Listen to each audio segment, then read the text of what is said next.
Millionaires feel poor. People earning minimum wage sometimes feel rich. That's not a typo. That's not a joke. That's actually how the human brain is wired. And by the end of this video, you'll understand exactly why feeling rich might be the one goal you were never designed to reach. So here's the thing. We're all running the same mental program. Get the job, get the raise, get the apartment, get the car. And somewhere in there, we quietly promise ourselves, once I hit this number, I'll finally feel secure. I'll finally feel like I made it. But talk to anyone who's actually hit their number. Ask them if they feel rich. Most of them will laugh and say, not yet. Not yet. Like the finish line just moved. This isn't about willpower. It's not about being ungrateful or greedy. This is about a specific, well-documented mechanism in how your brain processes money, status, and comparison. And once you see it, you can't unsee it. Today, I'm breaking down exactly why the feeling of being rich is designed to always stay one step ahead of you. And more importantly, what you can actually do to close that gap, because there is a way out. Let's get into it.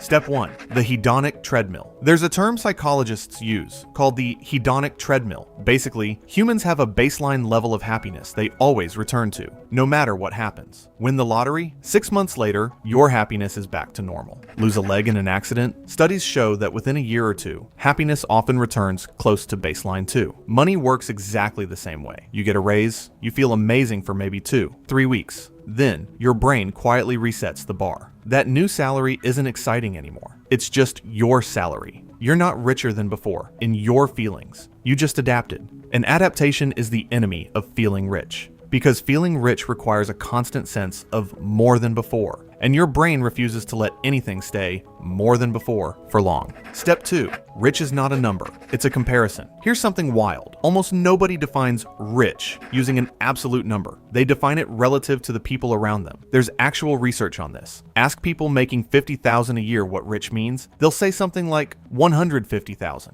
Ask people making $500,000 and they'll say something like $1 to $2 million. The number always sits about 2 to 3 times above wherever you currently are. Why? Because your brain doesn't measure wealth in dollars. It measures wealth in rank. You're comparing yourself to your reference group, your coworkers, your college friends, people on Instagram. And the second you climb into a new income bracket, guess what happens? Your reference group upgrades too. You move from comparing yourself to your old classmates to comparing yourself to your new coworkers who happen to earn more. You're always the poor one in whatever room you walk into next. Step 3. Lifestyle inflation eats the evidence. This one's sneaky. Every time your income goes up, your spending quietly creeps up right alongside it. New apartment, nicer car, more takeout, better vacations. It feels justified. You worked for it, you deserve it. But here's the catch. Lifestyle inflation destroys the visible proof that you're doing better. If your income doubles, but your expenses also double, your bank account looks basically the same as it did 5 years ago. There's no visual, tangible signal telling your brain, hey, you actually grew. No savings pile getting bigger. No safety margin widening. Just the same tightrope at a higher altitude. And your brain doesn't reward altitude. It rewards margin. Step 4.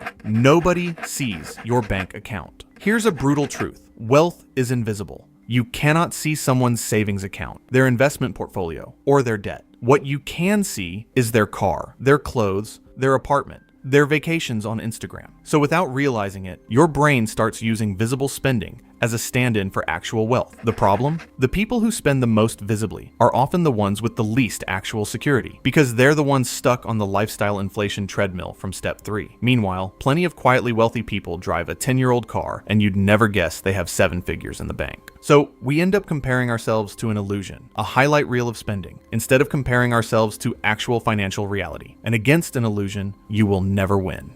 Step 5. The arrival fallacy. Psychologist Tal Ben-Shahar coined a term for this, the arrival fallacy. The belief that once you arrive at a certain goal, you'll finally feel satisfied. The problem is, arrival doesn't exist as a feeling. It's a myth your brain uses to keep you motivated to move forward. Think about it structurally. Every goal you've ever hit, a grade, a job title, a relationship milestone, gave you a short burst of satisfaction, and then life just continued. You immediately started looking at the next thing. That's not a personal flaw. That's literally how goal-driven data-driven psychology works. So when someone imagines, I'll feel rich once I hit X dollars, they're not predicting the future. They're just projecting a fantasy onto a number that will feel completely ordinary the moment they actually reach it. Step 6. Fear fills the gap. Money leaves empty. A lot of people expect money to solve an emotional problem. Insecurity, fear of judgment, fear of failure, the need to prove something to a parent or an ex. But money is really good at solving practical problems and really bad at solving emotional ones. So what happens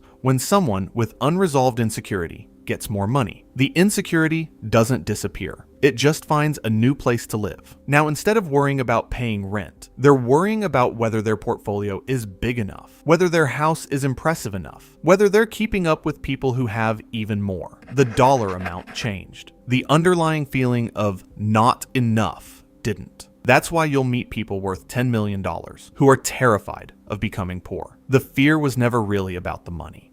Step 7.